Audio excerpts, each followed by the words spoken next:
Halo, assalamualaikum warahmatullahi wabarakatuh. Dengan saya Adi di sini di Kemuning Malam.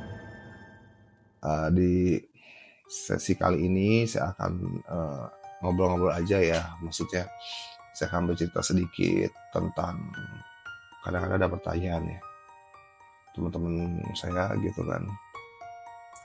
Kenapa sih kalau misalnya saya naik gunung gitu, saya itu suka mengalami hal-hal yang di luar nalar atau mungkin hal-hal yang ngebuat orang risih sih sebenarnya gitu kan. Ya jujur aja sih sebenarnya saya pribadi juga tidak ingin seperti itu gitu kan. Cuman pada waktu itu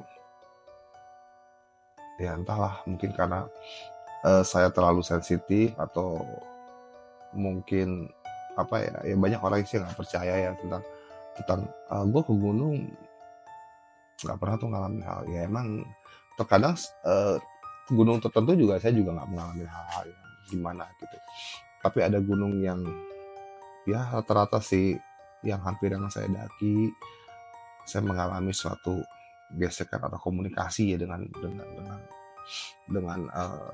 entitas lain gitu kan. Cuman kalau saya sih bukan yang diliatin yang maaf ya kayak misalnya yang pocong, gundurwo atau apa ya ada gitu. Cuman saya juga nggak mau terlalu eksplor ke bangsa-bangsa yang seperti itu. Tapi kalau misalnya mereka ingin menyampaikan satu pesan yang menurut saya itu baik gitu ya, menurut saya itu bermanfaat gitu kan. Jadi kayak mereka ngasih apa namanya kayak ngasih sesuatu kilasan-kilasan tentang sejarah atau apapun yang notabene positif ya itu bakal saya saya terima gitu kan informasi dari mereka, terlepas itu tuh benar apa tidaknya kita nggak pernah tahu karena bagian sejarah pun gitu kan di apa ya di kenyataannya gitu loh, nggak semuanya sejarah itu benar gitu kan, ada campur tangan dari pihak-pihak yang memiliki kepentingan untuk mengukir suatu sejarah, menutupi sesuatu gitu kan sehingga mungkin mereka punya kayak motif tertentu untuk menutupi sejarah tersebut, mungkin untuk agar sejarah itu atau sesuatu yang mungkin sensitif itu tidak banyak diketahui orang gitu kan, itu juga bisa terjadi gitu kan. Jadi menurut saya sih apapun itu walaupun dari bangsa-bangsa entitas gitu ya, entitas tuh nggak semuanya jin ya gitu kan, nggak semuanya jin, terkadang ada yang disebut emosi yang tertinggal gitu, dimana emosi yang tertinggal itu bentuk dari manifestasi ketika pada saat itu nih di daerah tersebut ada satu perkampungan, ada suatu tragedi yang ngebuat tempat itu mungkin ada bencana atau kematian massal gitu kan, yang mereka tuh sendiri tuh tidak dalam keadaan sadar ketika mereka terbunuh atau meninggal gitu kan. Misalnya bencana alam mereka sedang tidur atau mungkin mereka ya sedang tidur atau mungkin bangun-bangun ternyata ya dia dalam keadaan mati, tapi entitas itu yang disebut entitas emosi. Kadang-kadang gini ya, saya kasih gambaran dulu. Setiap orang itu kan punya pola hidupnya masing-masing gitu. Ketika mereka meninggal gitu, ada pola-pola yang dilakukan seperti bangun tidur, terus mereka ngapain aktivitas itu mereka itu sudah terekam dalam memori. Nah, memori itu dari otak mereka itu memanifestasi energi itu gitu loh. Jadi terkadang ada perkampungan gaib, ada apa sih namanya, ada orang lagi melakukan suatu aktivitas seperti pasar atau apapun, itu sepertinya adalah manifestasi gitu kan. Dan tidak semuanya itu campur tangan jin gitu. Ada yang beberapa campur tangan jin, maksudnya ketika ada emosi itu kan jin juga bisa menangkap suatu emosi. Tentang emosi-emosi itu macam-macam ya, ada kemarahan, dendam, cinta, atau emosi-emosi yang terlalu berlebihan gitu yang mereka bisa menangkap vibrasinya kuat gitu dari manusia-manusia sebelumnya yang masih hidup terus kemudian meninggal gitu, emosinya tuh tercampur apa mungkin ibaratnya tertinggal di tempat lokasi tersebut, itu bisa mereka gunakan oleh jin itu sebagai bentuk penjelmaan yang akhirnya, nah ini yang kadang-kadang ada korban misalnya kecelakaan gitu, atau mungkin di situ terus heboh ketika itu energinya kecelakaannya itu tragis gitu. Jadi yang meninggal tuh mungkin meninggalnya nggak langsung di tempat, tapi dia ngalamin kesakitan dulu. Ketika kesakitan emosi itu kan macam-macam. Ada yang ketika dia dalam kondisi ketika orang meninggal tuh nggak semuanya dalam kondisi pasrah ya. Ada yang mungkin dia kepikiran ini itu.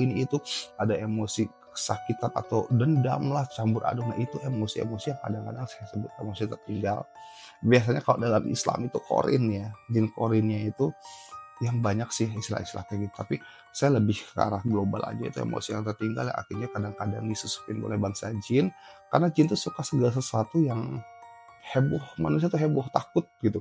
Di situ ada kecelakaan, di situ ada itu, dia bikin tuh, dia bumbuin gitu kan, seolah-olah tempat itu jadi lebih angker gitu, lebih itu, dan mereka tuh ya maaf haus akan pengakuan gitu loh. Bangsa seperti itu haus, tapi yang nggak semuanya ya haus pengakuan tuh, nggak semuanya bangsa jin gitu. Ada kelas-kelasnya yang notabene nggak semuanya mereka itu bangsa jin itu haus akan pengakuan. Tapi kalau kelas-kelas tingkatannya yang lebih tinggi levelnya biasanya tidak terlalu haus satu pengakuan dari manusia gitu kan. Tapi yang lebih ke arah negatif, yang disembah atau mungkin yang mereka tuh pengen manusia tuh sesat gitu kan.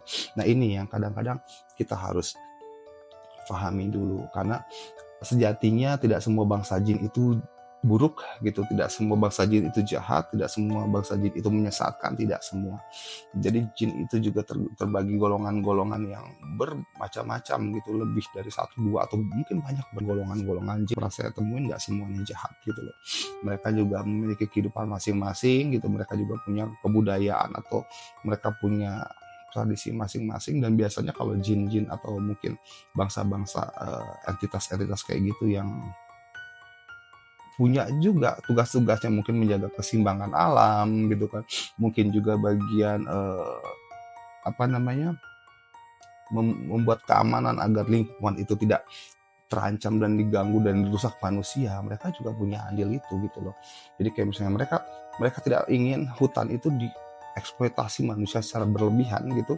Jadi mereka akan memberikan suatu gertakan atau mungkin suatu tempat yang dibikin tanda kutip manusia itu di situ angker, di situ keramat, karena sebenarnya mereka juga sama aja menjaga entitas. Jadi nggak berani, manusia tuh nggak berani untuk menghancurkan, menebang atau apapun. Mereka juga biasanya punya defense, perlawanan itu untuk manusia, tapi bukan berarti mereka tuh menakut-nakuti, tidak, karena mereka hanya menjaga keseimbangan alam semesta, keseimbangan hutan, keseimbangan alam. Jadi tidak semuanya bangsa jin itu negatif ya. Nah balik lagi nih, mungkin kita diskusi aja. Jadi kalau ada yang sampai pengen tanya, insya Allah saya bisa ngejawab. Jadi kalau dari sudut pandang saya gitu, tidak selamanya yang namanya orang memiliki kemampuan sensitif atau ekstra sensori itu selalu negatif. Tidak semuanya. Balik lagi, semuanya itu bisa kita olah ya. Kita juga harus bisa memilah dan memilih dari informasi mereka itu seperti apa. Oke, nanti lanjut lagi ceritanya. Mungkin dukung saya juga biar saya semangat untuk memberikan cerita dan memberikan edukasi ini yang semoga teredukasi ya gitu. Maksudnya pengetahuannya sedikit, kita sama-sama belajar ya. Oke, kasih like, kasih supportnya, dan jangan lupa komen kalau ada yang mau ditanyain, nanti saya bahas. Terima kasih teman-teman. Jadi cukup sampai di sini aja. Nanti kita akan sambung lagi, akan cerita lagi sampai di mana kita lanjut di part selanjutnya. Terima kasih.